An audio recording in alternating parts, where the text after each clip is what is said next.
What is the biggest, and this could also extend into the concerns we heard out of Richmond about Canada Line. They're going to say it's going to be, you know, the crime train is coming to town and so forth. What is the biggest safety/security issue for SkyTrain, and how does SkyTrain broadcast that message to the general public? Well, this is one of those vehicles just like today. In terms of the broadcasting side, I think it is a combination of, we are going to have, as part of our safety security strategy, a need to develop a whole communication strategy in itself. Drew, you're a piece of that, right? You're a key part of how do we get those messages out. It's engaging through text messaging. We're going to look at, even in our stations, about electronic video messaging. And I think in the case of the Canada Line, so it's going to have to be a whole palette. It's going to be maybe doing what's called editorial board reviews. Let's get some crunchy conversations with those who write articles like they did today, right? And where they're factual and they're correct, that's appropriate. Yeah. That's responsible reporting. This is not responsible reporting. Yeah. This is irresponsible reporting, and it's not helpful and professional. So we've got to call them on those kind of things. So in terms of the Canada Line specifically, and this is our problem, and I think we acknowledge that. In terms of the Canada Line, I think, like Broadway Station, and I have had a neighbor growing up who was a senior police officer, I won't say who, people probably know who it would be, who lived 2 doors down from me.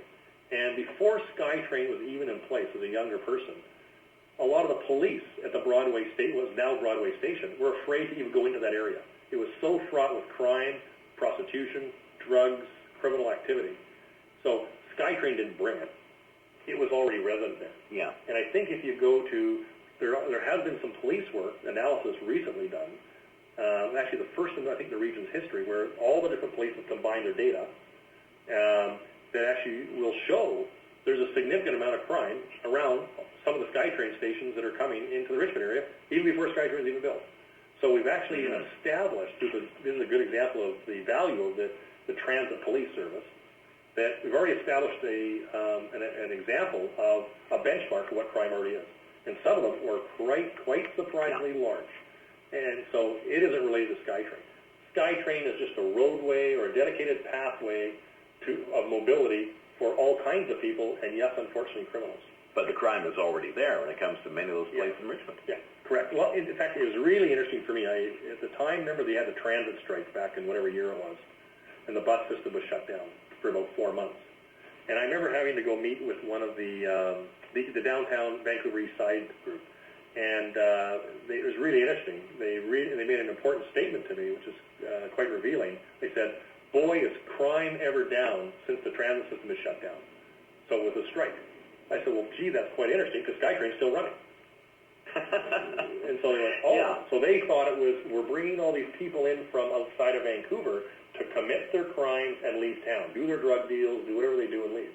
But in fact, it wasn't the case at all. So some people need to look in their own backyard, don't they? Well, you know, you just anywhere, really. This is the carrier of people, the good and the bad of the people. And I'll be honest, when I remember I've seen people who are drug dealers on the system, the same people that I saw in Starbucks at the New Westminster Starbucks store on Columbia and 6th when I opened that personally, and they were responsible. Yes, did they use drugs? They did. I still see them out on our system today. The good news is, the bad news is they're still using drugs. But the good news is they are being very responsible when they're on the system. I know that's because they got too old and run out of energy, but they are out there in all. They don't disappear when they get off SkyTrain. They're immersed in our society and as mobile as we are. Right. The goal is to make sure, if we can't correct their behavior, is to make sure that they are responsible people. They're paying people. They're using the system and have access to the system just like everybody else. But we do need to change something that's important for me in our strategy. I believe we need the province's help in tightening up significant regulations around loitering, around some of our SkyTrain attempts. All they can do is ban somebody for 24 hours from the station after they've warned them. Well, all they do is go to another station sometime and re-enter. So we need to recalibrate some of these regulatory issues.